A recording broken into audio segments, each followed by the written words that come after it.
Los gritos que resonaban por el patio del Kremlin pertenecían a un hombre adulto, pero la risa venía de un niño.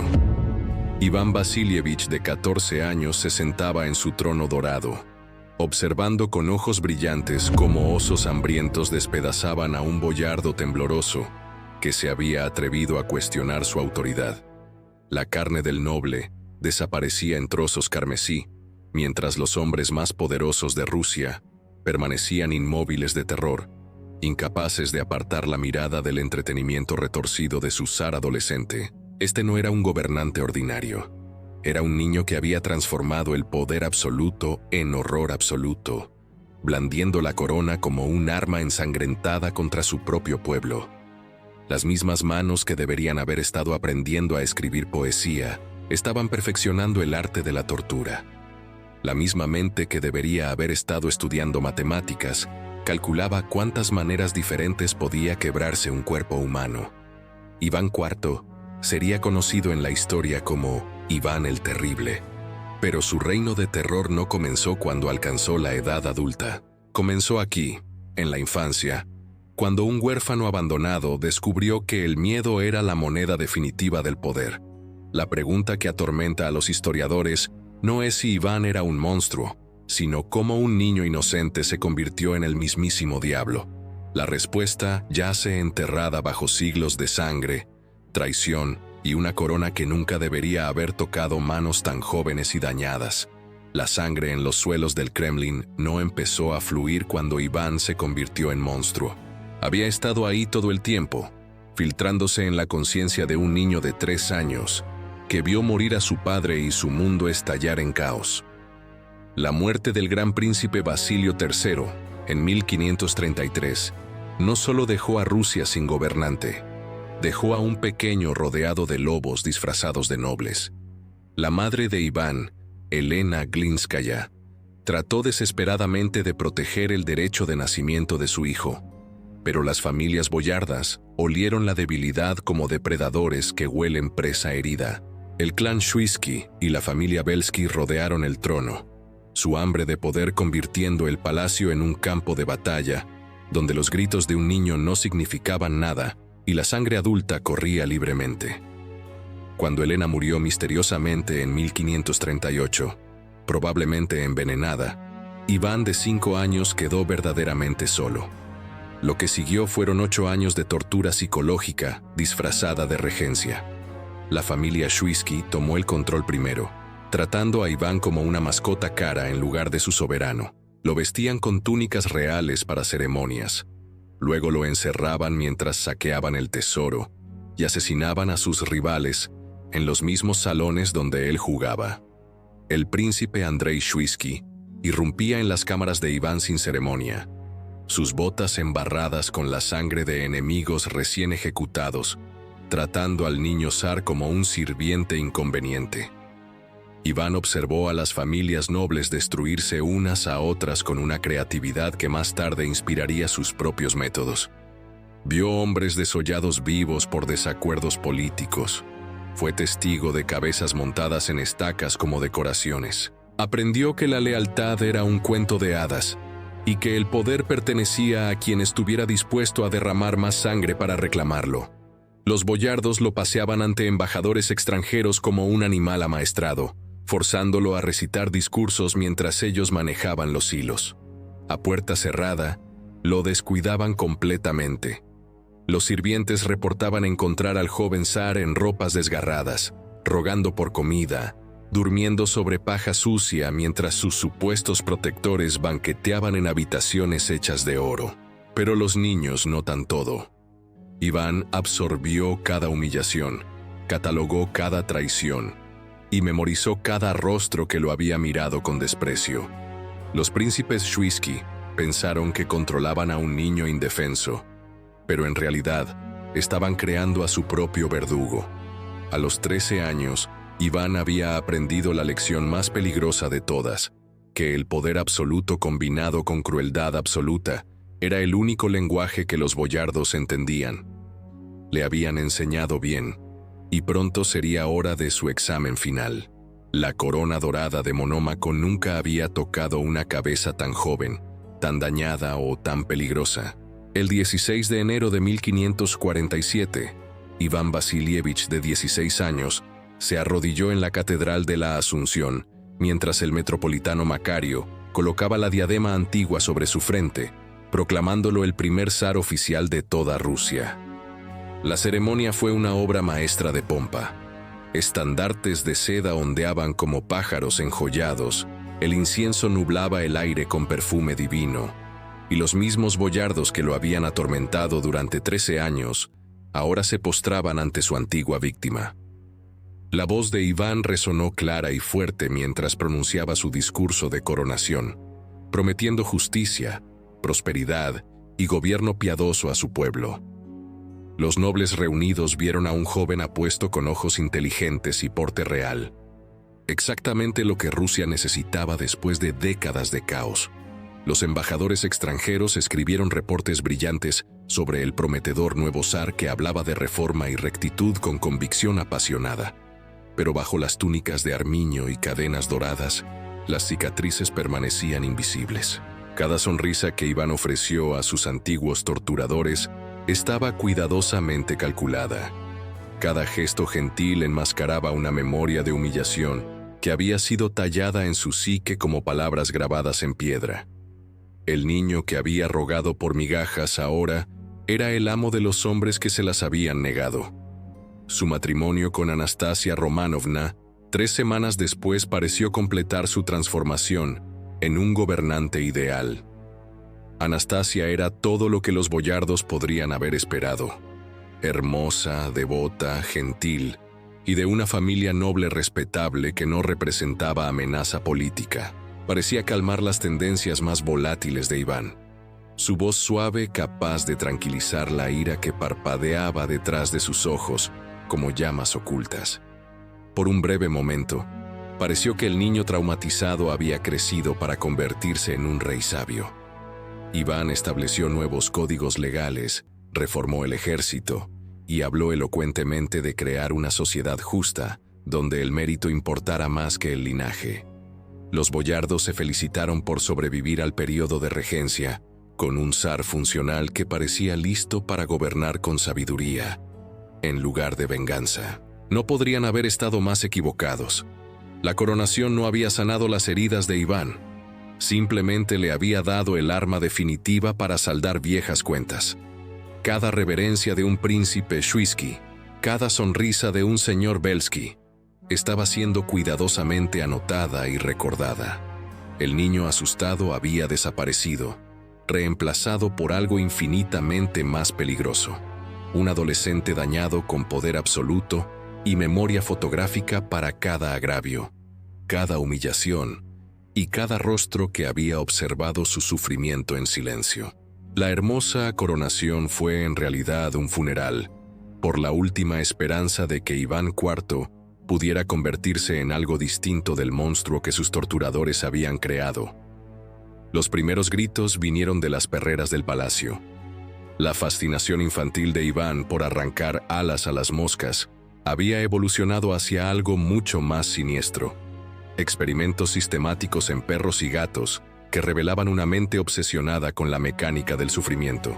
Los sirvientes del palacio susurraban con horror sobre encontrar animales mutilados en las cámaras privadas del zar, sus cuerpos mostrando heridas demasiado precisas y metódicas para ser mera crueldad. Esto era ciencia, retorcida y oscura, pero los animales eran solo práctica. Dentro de meses de su coronación, Iván comenzó a probar su nueva autoridad en sujetos humanos con la misma curiosidad fría que había mostrado hacia criaturas indefensas. Un sirviente que derramó vino durante un banquete se encontró colgando de sus pulgares por 3 días. Un mozo de establo que miró directamente al zar recibió una flagelación que arrancó carne del hueso. Estos no eran castigos, eran experimentos de poder, cada uno más elaborado que el anterior. El verdadero genio de Iván no residía solo en infligir dolor, sino en la presentación teatral del mismo. Transformó las ejecuciones en espectáculos públicos, diseñando personalmente dispositivos de tortura que maximizarían tanto el sufrimiento como el impacto visual. Los boyardos que una vez habían desestimado sus rabietas infantiles, ahora observaban con creciente horror mientras su soberano adolescente desarrollaba métodos de castigo que verdugos experimentados encontraban perturbadores. La familia Świecki fue la primera en sentir el peso completo de la memoria selectiva de Iván. El príncipe Andrei Świecki, quien había pateado al joven zar como un perro durante la regencia, de repente se encontró acusado de traición basándose en evidencia tan fabricada que era casi artística. La sentencia de Iván fue creativa. Świecki sería despedazado por perros de caza en el mismo patio donde una vez había humillado a su soberano. La ejecución duró horas, con Iván ajustando personalmente el tiempo para asegurar máxima conciencia durante toda la agonía. Cada asesinato de venganza fue acompañado por una recitación detallada de agravios infantiles. Iván poseía memoria de elefante para los desaires, capaz de recordar con perfecta claridad cada insulto, cada risa a su costa, cada momento de impotencia que había soportado. Los boyardos se dieron cuenta con creciente terror de que su joven zar estaba trabajando sistemáticamente a través de una lista mental de cuentas por saldar, y muchos de sus nombres estaban escritos con sangre en su libro privado. Lo que hacía a Iván verdaderamente peligroso no era su crueldad. Rusia había soportado gobernantes crueles antes. Era su impredecibilidad. Podía sonreír calurosamente a un boyardo durante la cena, luego ordenar la ejecución de ese mismo hombre antes de que se sirviera el postre. Desarrolló una reputación por cambiar de opinión a mitad de la tortura, a veces perdonando víctimas en el momento de la muerte, otras veces escalando castigos por razones que solo él entendía. La corte aprendió a caminar sobre cáscaras de huevo alrededor de su monarca adolescente, pero los humores de Iván cambiaban como el clima de Moscú.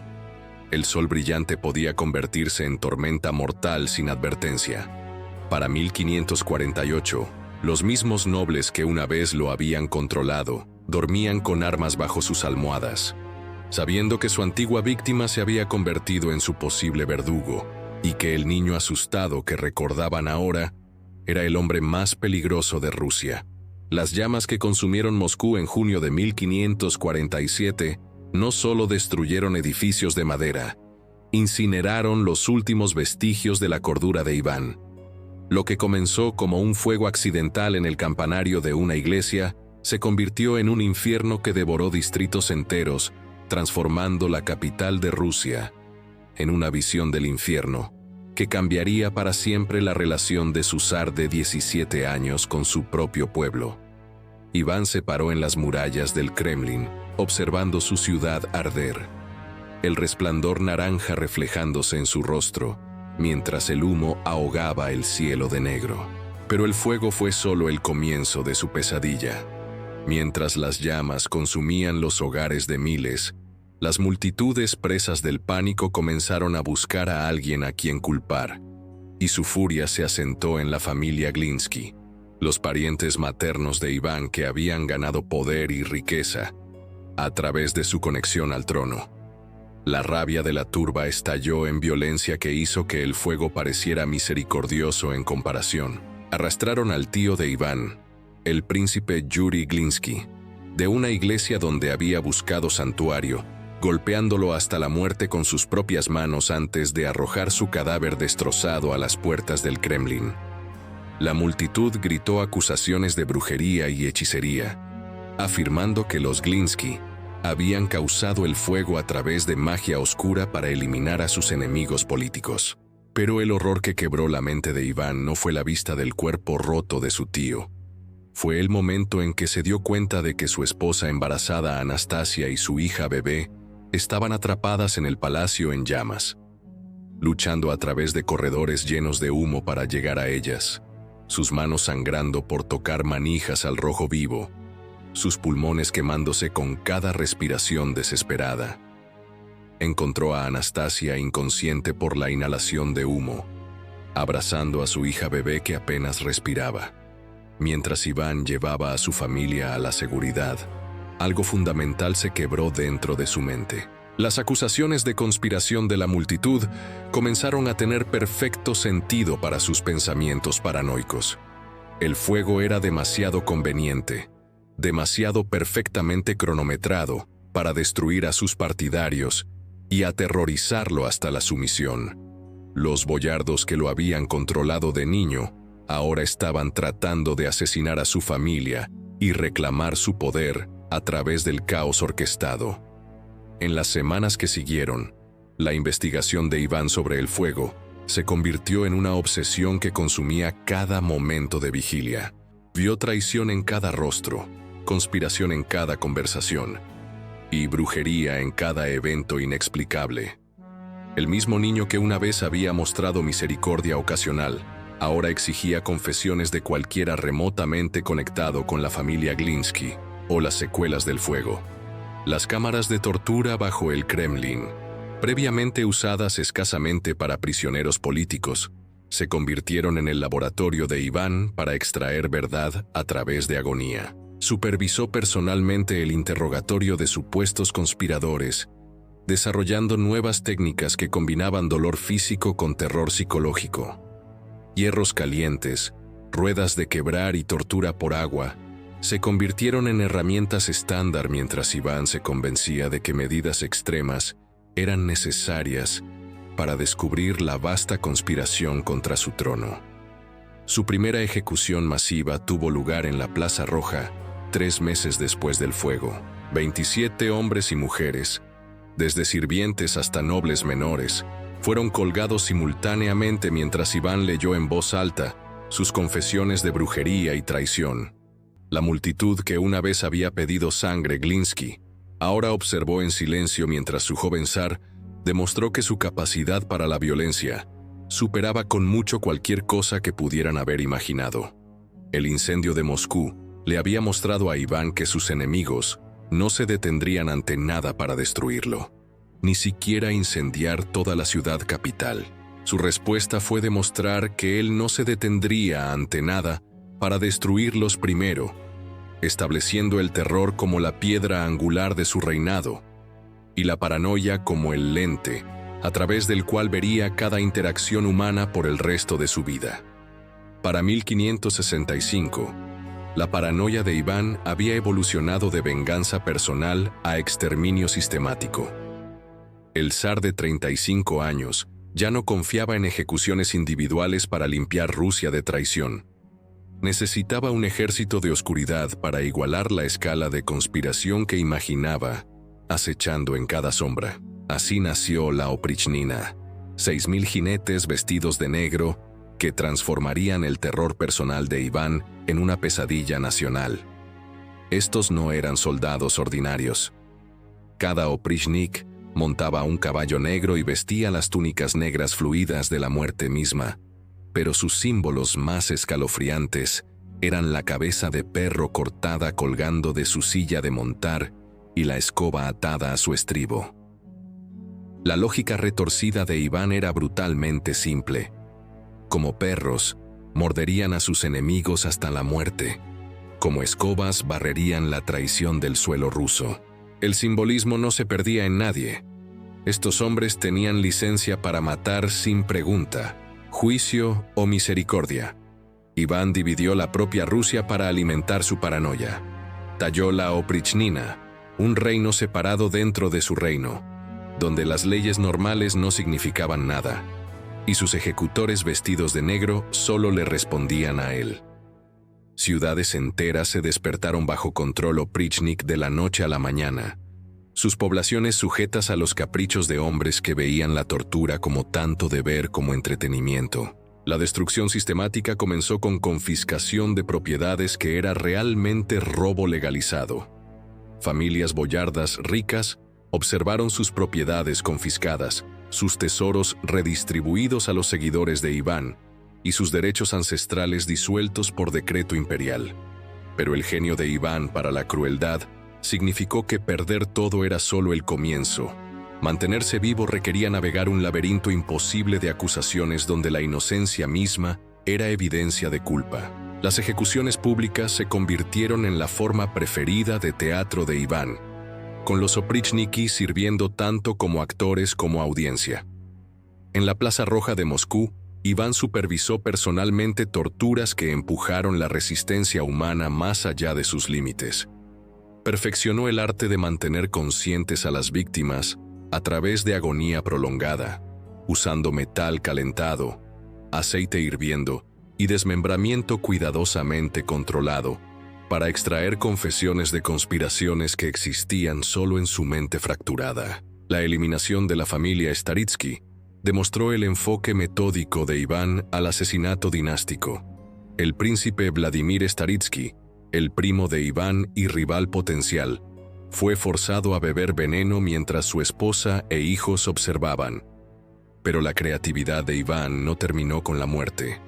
Ordenó que los miembros del séquito de la familia fueran cocidos en pieles de oso y luego cazados por jaurías de perros, sus gritos resonando por el bosque mientras eran despedazados vivos. Los ahogamientos masivos se convirtieron en otra especialidad oprichnik. Los supuestos traidores fueron cargados en botes, llevados al medio de ríos congelados y empujados a través de agujeros cortados en el hielo. Iván calculó que la combinación de shock, frío y ahogamiento evitaría cualquier palabra final que pudiera inspirar simpatía o rebelión. El río Volga se obstruyó tanto con cuerpos que los mercaderes reportaron ser incapaces de navegar ciertos tramos durante el deshielo de primavera. La participación personal de Iván en estas atrocidades reveló una mente completamente consumida por obsesión sádica. No simplemente ordenaba ejecuciones, las estudiaba como un académico, tomando notas sobre qué métodos producían más miedo, qué técnicas extraían las confesiones más detalladas y qué enfoques creaban el mayor impacto psicológico en los testigos. El reinado de terror de los oprichniki consumió no solo a los enemigos de Iván, sino a la propia Rusia. El comercio colapsó, mientras los mercaderes temían la confiscación arbitraria.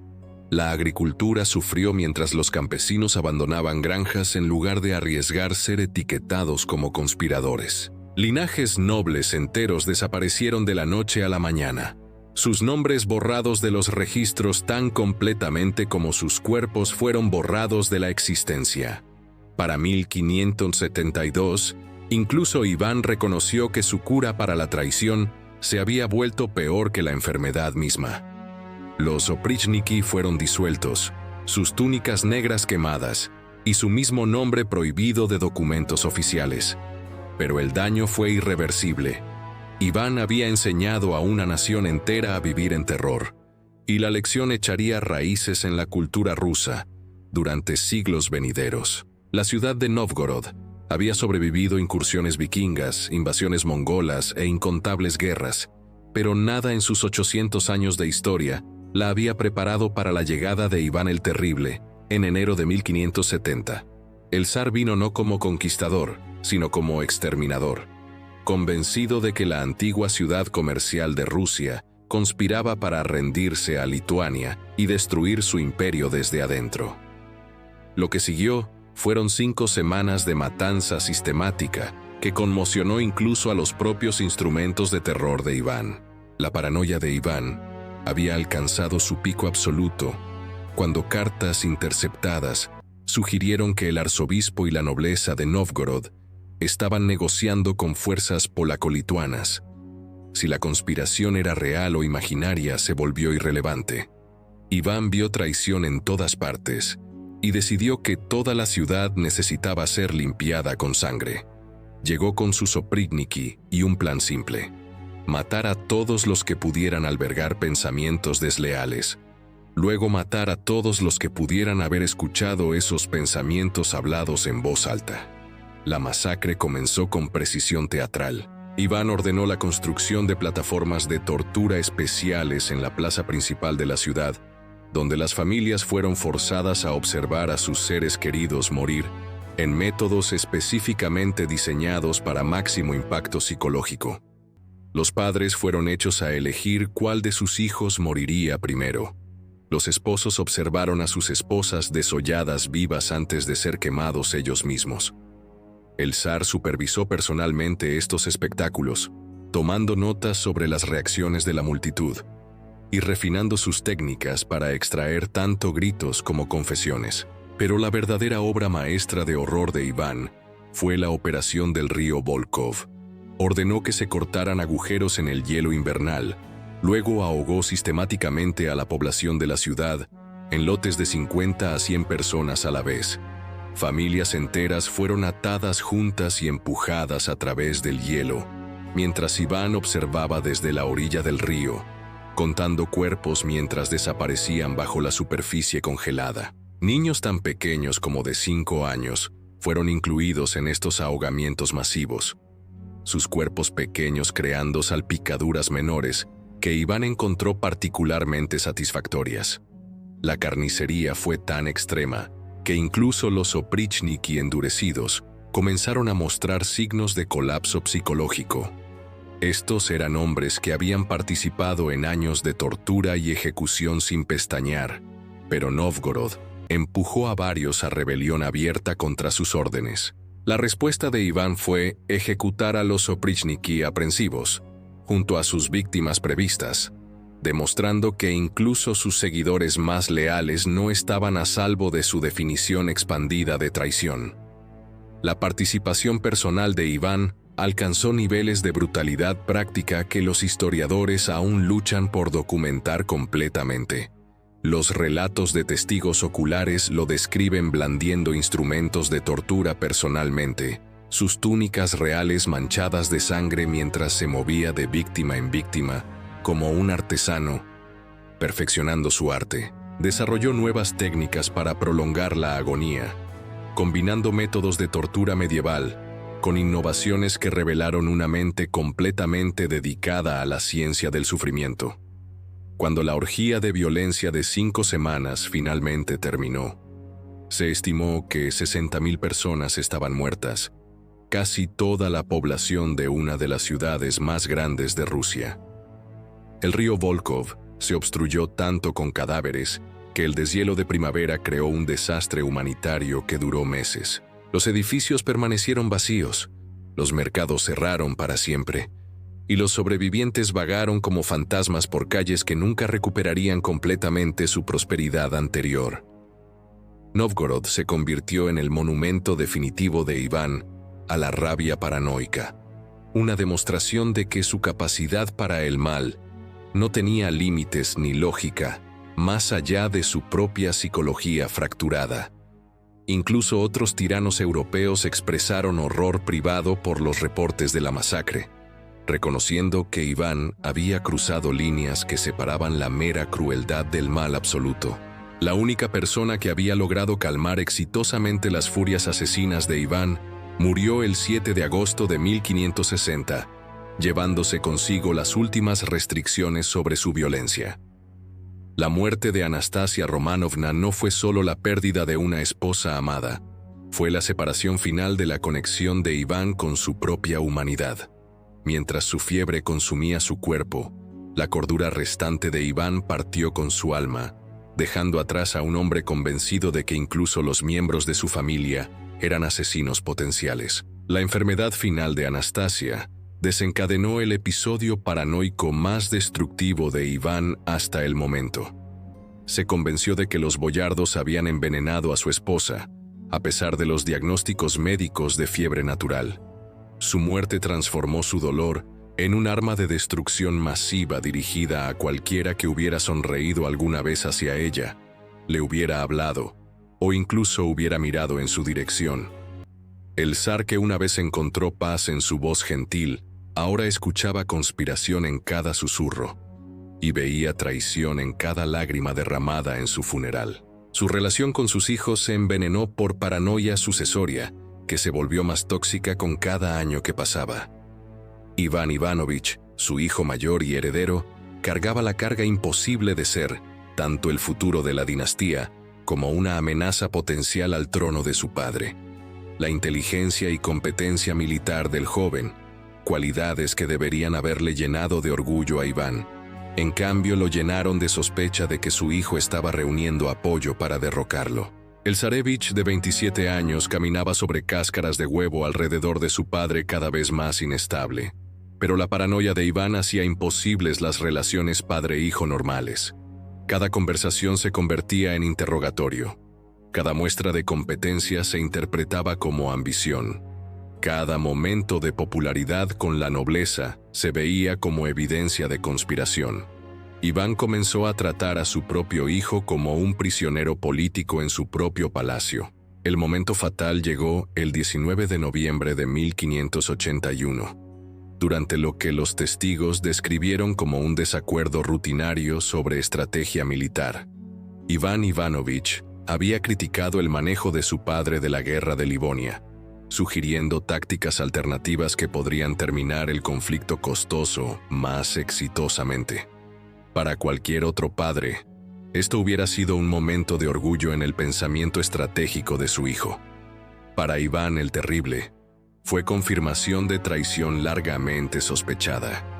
La discusión se intensificó con velocidad aterradora. La rabia de Iván se construyó como una tormenta que se acumulaba. Su voz elevándose a rugido mientras acusaba a su hijo de socavar la autoridad real y conspirar con enemigos.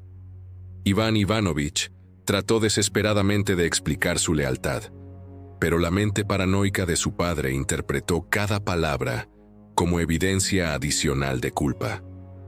En un momento de furia ciega, Iván levantó su bastón con punta de hierro, la misma arma que había usado para matar incontables otros, y lo bajó sobre el cráneo de su hijo con fuerza letal. El crujido del hueso quebrándose fue seguido por silencio absoluto. Iván observó con horror mientras la sangre se acumulaba bajo la cabeza de su heredero, los ojos del joven ya vidriándose con la muerte que se aproximaba. Por primera vez en décadas, la violencia de Iván había golpeado a alguien que genuinamente amaba, y la comprensión destrozó lo que quedaba de su estabilidad psicológica. Iván Ivanovich murió 3 días después, nunca recuperando la conciencia. Su padre pasó esas horas finales llorando junto al lecho de muerte, rogando perdón de un hijo que ya no podía escucharlo. Con la muerte de su heredero, Iván había destruido no solo una vida, sino el futuro entero de su dinastía. El monstruo había devorado finalmente a su propia cría, dejando a Rusia sin un sucesor competente e Iván sin razón restante para su existencia continuada. El hombre que había aterrorizado un imperio durante 3 décadas pasó sus años finales acurrucado en su propio palacio, atormentado por el fantasma del hijo que había asesinado. Después de la muerte de Iván Ivanovich en 1581, el zar de 51 años se convirtió en una sombra de su anterior yo aterrador. Su cabello se había vuelto completamente blanco de la noche a la mañana, sus manos temblaban con parálisis, y sus ojos se dirigían constantemente hacia esquinas vacías donde afirmaba ver el espíritu acusador de su heredero muerto. Los intentos de arrepentimiento de Iván fueron tan extremos como habían sido sus crímenes.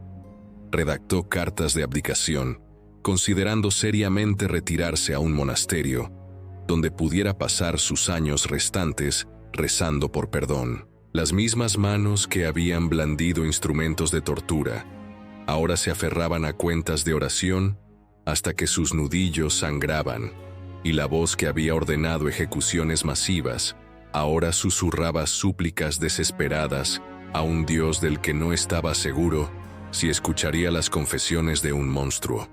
Pero la paranoia permanecía más fuerte que la penitencia. Iván se obsesionó con adivinos, astrólogos y brujas, cualquiera que pudiera proporcionar soluciones sobrenaturales a su maldición de violencia. Llenó su corte con hechiceros lapones y místicos finlandeses, buscando desesperadamente pociones mágicas que pudieran resucitar a su hijo, o al menos silenciar las pesadillas que plagaban su sueño. El zar, que una vez había quemado supuestas brujas, ahora les pagaba fortunas por profecías sobre la salvación de su alma. Su salud física se deterioró tan rápidamente como su estado mental. El dolor crónico de viejas heridas lo hizo aún más impredecible, y los cortesanos aprendieron a reconocer las señales de sus rabias inducidas por agonía. El cuerpo de Iván se estaba consumiendo con la misma violencia que había infligido a otros, Su columna se curvó grotescamente, sus articulaciones se hincharon con artritis, y úlceras misteriosas aparecieron en su piel que los médicos no podían sanar. El final llegó con sorprendente rapidez el 28 de marzo de 1584. Iván había parecido inusualmente calmado esa mañana, discutiendo estrategia de ajedrez con sus asesores e incluso mostrando destellos de su antigua brillantez intelectual. Estaba arreglando piezas en su tablero de ajedrez favorito cuando de repente colapsó, su cuerpo convulsionando violentamente antes de quedar completamente inmóvil. El hombre que había sobrevivido incontables intentos de asesinato murió en segundos, posiblemente de un derrame cerebral, aunque inmediatamente comenzaron susurros sobre veneno administrado por boyardos que finalmente habían encontrado su valor. Su muerte fue recibida no con el luto esperado para un soberano, sino con alivio apenas oculto que barrió Rusia como un viento purificador. Las campanas de la iglesia sonaron no en pena, sino en celebración de liberación. Los campesinos que habían vivido en terror durante décadas lloraron de alegría en lugar de dolor. Incluso los oficiales de la corte lucharon por mantener expresiones apropiadas de pérdida, mientras internamente celebraban su liberación de la tiranía.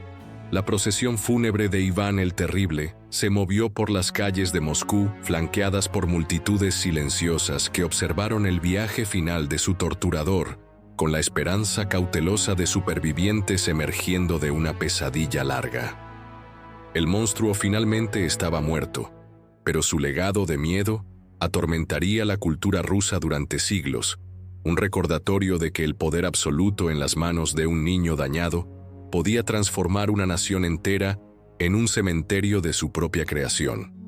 La muerte de Iván el Terrible en 1584 terminó su reinado personal de terror, pero su verdadero legado apenas comenzaba a hacer metástasis a través de la cultura rusa, como una plaga psicológica que definiría la relación de la nación con el poder durante siglos venideros. Había transformado una civilización entera en una población de sobrevivientes de trauma, enseñando a generaciones de rusos que la sumisión absoluta era el único camino a la supervivencia y que cuestionar la autoridad significaba invitar a la muerte.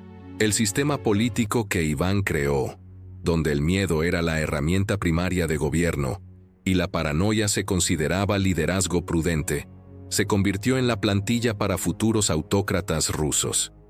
Desde las purgas de Stalin hasta los asesinatos de Putin, el fantasma del zar niño acecha cada ejercicio del poder estatal ruso. Iván no solo gobernó a través del terror, lo institucionalizó como una forma legítima de gobierno, creando una expectativa cultural de que los líderes efectivos deben ser temidos en lugar de amados.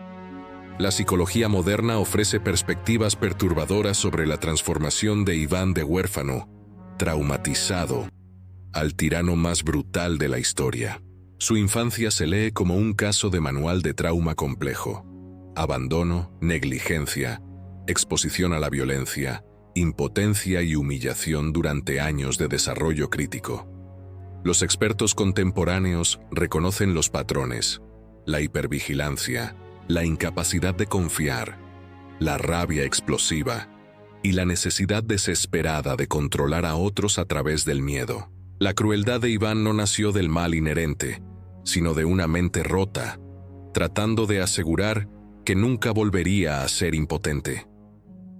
El debate entre historiadores sobre la verdadera naturaleza de Iván revela la relación incómoda de la humanidad con los orígenes del mal. Algunos argumentan que era simplemente un psicópata, que habría sido peligroso independientemente de las circunstancias. Otros sostienen que era un niño dañado, cuyo trauma fue armado por el poder absoluto puesto en sus manos.